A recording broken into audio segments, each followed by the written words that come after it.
Good morning, आप देख रहे हैं इंडिया डेली। आपके साथ मैं हूं मोनिका सिंह। रूस यूक्रेन जंग में अब मिसाइल्स का नया डर सामने आ गया है। ज़ेलेंस्की का दावा है कि रूस के पास 600 से 630 बैलिस्टिक मिसाइल्स मौजूद हैं। सवाल यह है कि क्या सर्दियों में यूक्रेन पर हमले और तेज होने वाले हैं? ज़ेलेंस्की ने आशंका जताई है कि रूस हर महीने 100 से ज्यादा बैलिस्टिक मिसाइल्स बना सकता है। अगर यह दावा सही है तो यूक्रेन के सामने सबसे बड़ी चुनौती होगी डिफेंस को मजबूत करना। यूक्रेन पश्चिमी देशों से पैट्रियट समेत ज्यादा इंटरसेप्टर मिसाइल्स की मांग कर रहा है, लेकिन सवाल यह भी है कि क्या पश्चिमी देशों के पास यूक्रेन की जरूरत के मुताबिक एयर डिफेंस सिस्टम और इंटरसेप्टर उपलब्ध हैं। और इस बीच रूस में भारत की कूटनीतिक सक्रियता भी महत्वपूर्ण है। विदेश मंत्री एस जयशंकर ने राष्ट्रपति व्लादिमीर पुतिन से मुलाकात की और रूसी विदेश मंत्री सर्गेई लावरोव के साथ व्यापक बातचीत की। तो आज बहस का बड़ा सवाल है, क्या रूस की बढ़ती मिसाइल ताकत सर्दियों में यूक्रेन के लिए नया संकट बनेगी? क्या यूक्रेन का एयर डिफेंस रूस के मिसाइल हमलों को रोक पाएगा?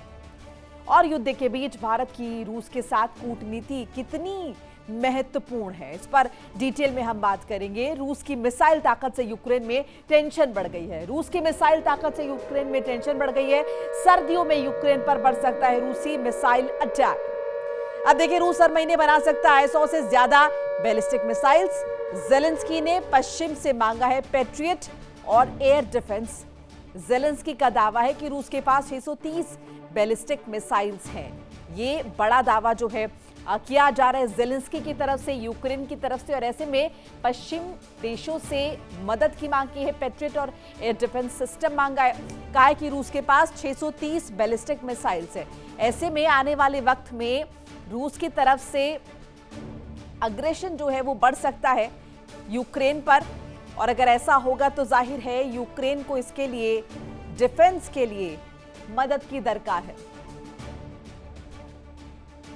सर्दियों में रूसी हमलों का डर है। कहीं ना कहीं यूक्रेन को एयर डिफेंस बढ़ाने में जुटा है यूक्रेन को 360 पैट्रियट मिसाइल्स की दरकार है। ज़ेलेंस्की ने सर्दियों के लिए मांगी है 300 पैट्रियट मिसाइल्स। इंटरसेप्टर की कमी बनी है यूक्रेन के लिए बड़ी चुनौती। फ्रांस देगा SAMPT air defence system. Germany से 600 PSC-2 PSC-3 इंटरसेप्टर की उम्मीद की जा रही है। ये दावा किया जा रहा है और ये पता चला है कि फ्रांस एयर डिफेंस सिस्टम मुहैया कराएगा। जर्मनी से भी उम्मीद जो है की जा रही, क्योंकि यूक्रेन मदद की मांग कर चुका है। यूक्रेन ये कह रहा है कि अगर रशिया के सामने अडिग रहना है, बना रहना है, तो दरकार है मदद की।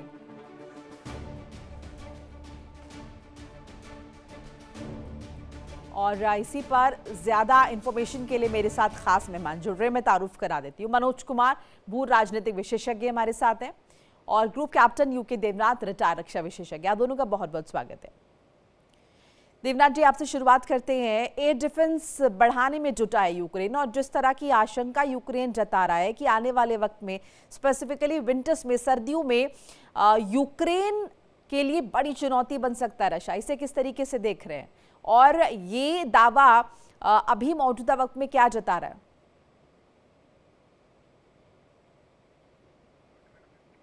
अनम्यूट कर लीजिए सर।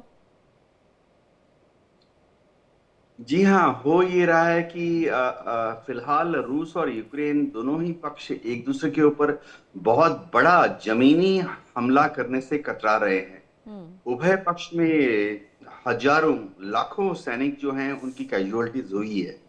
तो उभय पक्ष में अभी जो यूथ है यूक्रेन में भी और रशिया में भी, यूथ जो है वो फौज और खासतौर से इन्फेंट्री ज्वाइन करने के लिए सामने नहीं आ रहा है।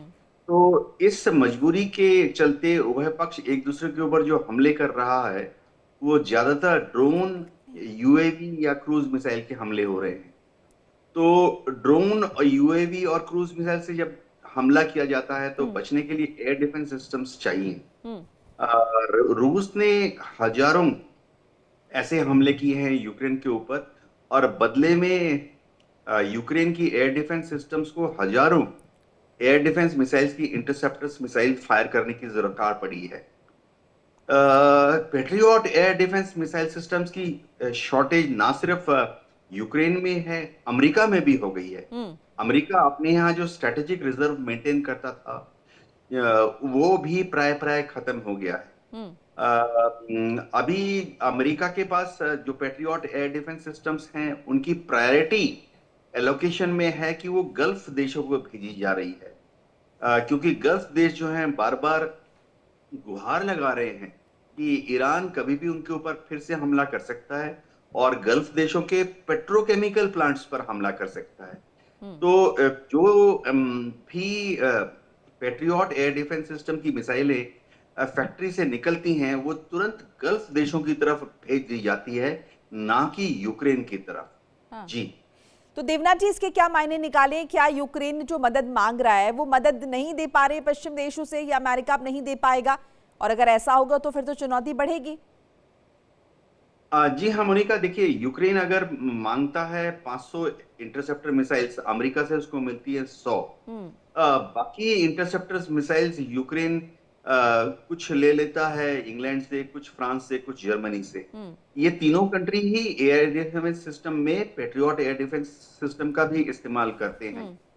नेटो के वॉर रिजर्व में भी पेट्रियट एयर डिफेंस सिस्टम्स हैं, जिनको कि सिर्फ नेटो के चेयरमैन, नेटो का हेडक्वार्टर ब्रुसेल्स में है, वो रिलीज कर सकते हैं। उनको रखा गया है ताकि अगर रूस अपनी जो धमकियां हैं, रूस धमकी देता रहता है, कभी वो पोलैंड को कहता है उस पर हमला कर देगा, अभी वो इंग्लैंड के ऊपर खफा है तो कभी इंग्लैंड को कहता है कि वो इंग्लैंड पर हमला कर देगा। तो नेटो का जो भंडारण है पेट्रियट एयर डिफेंस सिस्टम्स का, उसको रिलीज कराना टेढ़ी खीर है, क्योंकि नेटो से परमिशन लेती होती है, उस देश से परमिशन लेनी होती है जहां उसका भंडारण है, फिर अमेरिका से तो पूछना ही पड़ता है।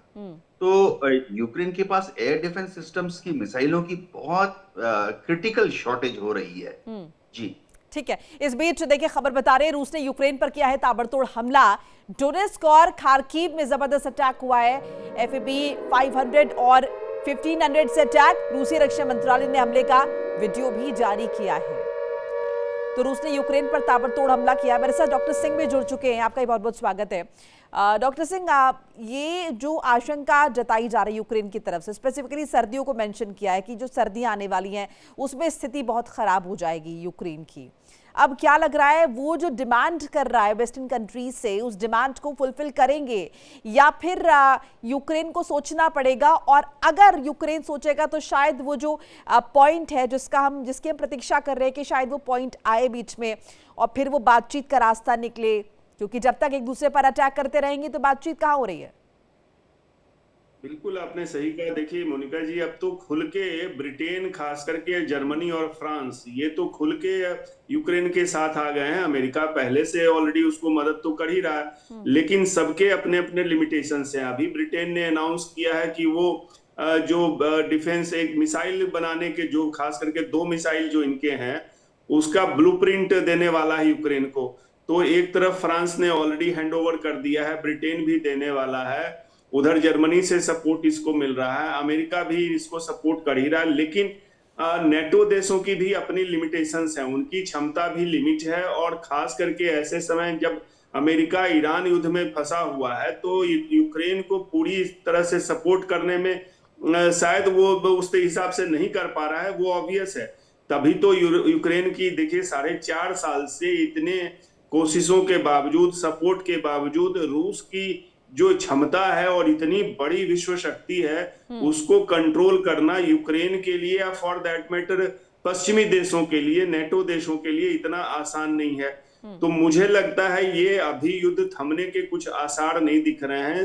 जो सपोर्ट है वो नाकाफी है और इसीलिए यूक्रेन बार बार कह रहा है कि एक पेट्रियट मिसाइल जो उसको मांग रहा है, उसकी बात है। दूसरी तरफ वो और ज्यादा सपोर्ट की दरकार उसको है। लेकिन अभी जो स्थिति है, मुझे नहीं लग रहा। और खास करके एक और चीज मैं इंगित करना चाहूंगा, उत्तर कोरिया का जो सपोर्ट रूस को मिला है, उत्तर कोरिया से ऐसी खबरें आई हैं कि बहुत बड़े पैमाने पे रूस को मिसाइल और ड्रोन के भी सपोर्ट मिल रहे हैं और यहाँ तक कि सैनिकों का भी सपोर्ट मिल रहा है। तो ऐसे में मुझे नहीं लगता कि रूस रुकने वाला है और यूक्रेन ने हालांकि बहुत ज्यादा घातक हमले किए हैं और रूस के अंदर जाके 2000 किलोमीटर अंदर तक और किया है, यहाँ तक कि मॉस्को, पीटर्सबर्ग, उस पे भी अटैक किया है, लेकिन वो रूस को रोकने में नाकामयाब रहा है। और चूंकि रूस कंपैरेटिवली यूक्रेन का एरिया कंपैरेटिवली कम है और रूस उसको एक टारगेट करने की स्थिति में आसानी से है, तो मुझे लगता है कि ये ऐसे ही चलेगा। अभी इसकी रुकने की संभावना दिख नहीं रही है। ठीक है, इन सब के बीच एक अपडेट जरा दर्शकों को बता रहे, विदेश मंत्री जयशंकर से मिले हैं रूसी राष्ट्रपति व्लादिमीर पुतिन। व्लादिमीर पुतिन द्विपक्षीय संबंधों, वैश्विक घटनाक्रम पर चर्चा करते हुए नजर आए। तो ये मुलाकात हुई है विदेश मंत्री एस जयशंकर की और रूसी राष्ट्रपति व्लादिमीर पुतिन के द्विपक्षीय संबंधों का जिक्र हो रहा है। जो वैश्विक घटनाक्रम चल रहा है उस पर चर्चा। मनोज जी, कमेंट आपका इस पर। रशिया के साथ जो है भारत का एक ऐतिहासिक रिलेशनशिप रहा है और जिस तरह से विदेश मंत्री का दौरा रहा, स्वाभाविक है कि दोनों देशों के बीच जो टाइप है वो और स्ट्रांग होगा। जिस तरह से हम लोग देख रहे हैं कि अमेरिका का जो रुख रहता है इंडिया के प्रति, कभी टैरिफ लगा देना, या जिस तरह से हम लोग देख रहे हैं कि पाकिस्तान को भी जो है किसी न किसी रूप में जो एक एडवांटेज वे में बता देता है ट्रंप, तो स्वाभाविक है कि रशिया के साथ हमारा रिलेशन शुरू से ही रहा है और उसको और स्ट्रेंथन बार बार करने की ज़रूरत है, जो कि इसी के ध्यान में रखते हुए जो है हमारे विदेश मंत्री वहाँ गए और प्रधानमंत्री की भी जो है जो शेड्यूल्ड मीटिंग है वो हो सकता है कि इसमें डिस्कशन हो। तो स्वाभाविक है कि जिस तरह से जो है सिनेरियो वर्ल्ड का बन रहा है कभी और मोनोलॉग जो स्टेटमेंट डोनाल्ड ट्रंप का आ रहा है, तो स्वाभाविक है सभी कंट्रीज जो है अपने अपने रिलेशंस को और स्ट्रेंथन करना चाहते हैं, ताकि जो है एक पर्टिकुलर एक खास करके अमेरिका पे जो है हाईली डिपेंडेंट ना हो। और जिस तरह से हम लोग देखते हैं कि जब जब रशिया जो है यूक्रेन पे हमला करता है तब और कैजुअलिटी होता है, तो वैसे ही जो है जेलेंस्की का स्टेटमेंट आ जाता है वर्ल्ड कम्युनिटी के लिए कि आप रशिया पे दबाव बनाइए कि इस तरह का हमला ना हो। और लेकिन जेलेंस्की का ये अप्रोच नहीं रहा है कि कैसे जो है दोनों देशों के बीच जो है शांति बहाल हो, इसको लेकर के वो ध्यान नहीं देते हैं और सीधे वो फ्रांस हो या यूके हो और चाहे अमेरिका हो वहाँ पहुँच जाते हैं और फिर वहाँ पे मिसाइल का डिमांड करने लगते हैं। लेकिन कोई कभी जो है इनिशिएटिव, हालांकि डोनाल्ड ट्रंप ने एक इनिशिएटिव भी लिया था कि रशिया और यूक्रेन के बीच समझौता हो, लेकिन वो कंप्लीट नहीं हो पाया। उसमें ज़ेलेंस्की का ये एक अड़ियल रवैया रहा है कि वो रशिया से जो है वो शांति जो है वो जल्दी ना हो। वहीं जो है लोगों में भी, यूक्रेन के लोगों में भी ऐसा है कि शांति बहाल होना चाहिए। जिस तरह से जो है अचानक जो है हमला हो जाता है, ड्रोन हम लोगों ने देखा कि किस तरह से एक शॉपकीपर को जो है ड्रोन ने हमला किया और लगभग आधा से 1 घंटा तक जो है वो उसी को मॉनिटर कर दे रहा, उसके बाद जो है ब्लास्ट हुआ था। तो यूक्रेन में लोग परेशान हैं और जिस तरह से इनका जेलेंस्की का भी जो एटीट्यूड रहा है कि कोई भी डिफेंस मिनिस्टर हो चाहे सेक्रेटरी हो, उनको इमीडिएट वे में जो है वो हटा देते हैं, शफल कर देते हैं, ट्रांसफ़र कर देते हैं और जिससे उनको एक अपना वर्चस्व बना रहे एडमिनिस्ट्रेशन में और लोगों में भी जो एक सिंपैथी उनके प्रति रहे कि आपके लिए मैं, आपकी सुरक्षा के लिए मैं तैयार हूँ। जितने भी यूरोपियन कंट्रीज हैं, नाटो कंट्रीज हैं, अमेरिका है, उनके साथ रिलेशन जो है स्ट्रॉन्ग कर रहा हूँ। मनोज जी, ईरान के केस में भी हम देख रहे हैं कि जिस तरीके से डोनाल्ड ट्रंप ने कहा है कि जो ईरान की मदद करेंगे जो देश, उन पर कहीं ना कहीं प्रतिबंध लगाएंगे, तो ये मुमकिन है कि कोई रणनीति अमेरिका और रूस के बीच?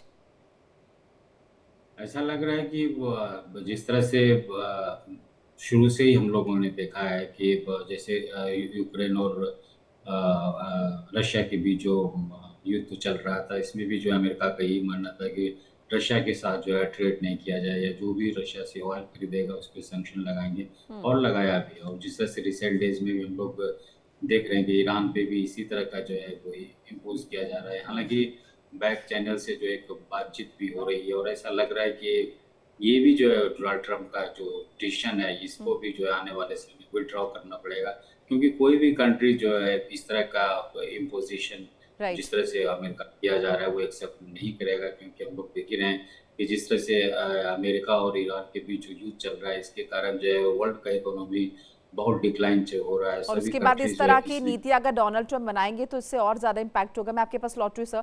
विदेश मंत्री जयशंकर लावरोव के बीच व्यापक बातचीत हुई है। रूस के विदेश मंत्री सर्गेई लावरोव और भारत के विदेश मंत्री के बीच बातचीत, द्विपक्षीय सहयोग और वैश्विक मुद्दों पर मंथन, क्षेत्रीय हॉटस्पॉट से बहुपक्षीय मुद्दों तक चर्चा का जिक्र हो रहा है। देवनाथ जी, F500 और 1500 का जिक्र हो रहा है, इसके विषय में जरा बताइए थोड़ा। और ये स्पेसिफिकली सर्दियों की बात हो रही है, मतलब उस वक्त ऐसा क्या खास होगा? जाहिर है हम ये वहाँ की कंडीशन समझते हैं, क्लाइमेटिक कंडीशंस, लेकिन फिर भी स्पेसिफिकली अगर सर्दियों की बात हो रही है तो इसकी जरा मायने और डिटेल में दर्शकों को बताइए हमारे। मोनिका जी, ये जो फैब 500 है, फैब 1500 है, ये वॉरहेड का साइज बताती हैं। रशियन टर्मिनोलॉजी में फैब का मतलब होता है हाई एक्सप्लोसिव कन्वेंशनल वॉरहेड। तो ये जो हैं बैलिस्टिक मिसाइल्स के द्वारा लॉन्च की जा रही हैं रशिया के द्वारा। 500 का मतलब है कि 500 किलो का वॉरहेड है, और जो 1500 लिखा है 1500, उसका मतलब है कि 1500 किलो का वॉरहेड है। तो 1500 किलो का वॉरहेड बहुत बड़ा वॉरहेड होता है। वैसे मैं दर्शकों के कंपैरिजन के लिए बता दूं कि जी देवनाथ जी, प्लीज कंटिन्यू। हाँ, वैसे मैं दर्शकों को बता दूं कि F1500 इतना बड़ा वॉरहेड होता है कि जैसे इंडियन एयरफोर्स के पास, हमारे पास जो सबसे बड़ा रशियन सीरीज का बॉम्ब है वो फैब 1000 है। तो ये जो फैब 1500 है उसका इस्तेमाल आमतौर पे इंडस्ट्रियल हब पर हमला करने के लिए, या जैसे रेलवे मार्शलिंग यार्ड है, या एक थर्मल पावर प्लांट है, बहुत ही बड़ा टारगेट होता है, उस पर हमला करने के लिए किया जाता है। विंटर्स की खास बात यह है कि जिससे विंटर्स होती है तो ज्यादातर जगह पर बर्फ गिर जाती है, तो ग्राउंड पे मैन्यूवरिंग रेस्ट्रिक्टेड हो जाती है, कीचड़ पैदा हो जाता है, तो टैंक और बख्तरबंद गाड़ियों वाला युद्ध प्राय प्राय बंद हो जाता है। तो ऐसी हालत में जब कीचड़ हो, बर्फ हो, ज्यादातर युद्ध जो है वो या तो हवाई युद्ध होगा आने वाली सर्दियों में, या ड्रोन, यूएवी या बैलिस्टिक मिसाइल का युद्ध होगा। जी। ठीक है, और साथ साथ हम अगर विंटर्स की बात कर रहे हैं, एक बार देवनाथ जी इसके विषय में बताइए कि ऐसे में क्या चुनौतियां जो हैं वो यूक्रेन के लिए बढ़ जाएंगी? जी हाँ, यूक्रेन के लिए चुनौतियां बहुत ज्यादा बढ़ जाती है, क्योंकि रशियन विंटर, यूक्रेन का विंटर भी है जो बहुत ही भयंकर होता है। अगर हम याद करें द्वितीय विश्व युद्ध, तो जर्मनी की जो फौजें थी, जब वो मॉस्को के बाहर पहुंची और लेनिनग्राड के बाहर पहुंची, तो सर्दियों के समय ही वो वहां युद्ध हारी थी, क्योंकि सारे जर्मन टैंक्स, जर्मन तोप, उनके जो रबर कंपोनेंट होते हैं वो सर्दियों के मारे सील हो गए, क्रैक हो गए। इसी तरह से engine, petrol engine, diesel engine चालू होना नहीं चाहते हैं। देखिए इंडिया डेली 24/7 अब आपके स्मार्ट टीवी पर। इंडिया डेली मौजूद है सभी डिजिटल प्लेटफॉर्म पर लाइव और लगातार। इंडिया डेली 24/7 हर दिन राष्ट्र को समर्पित।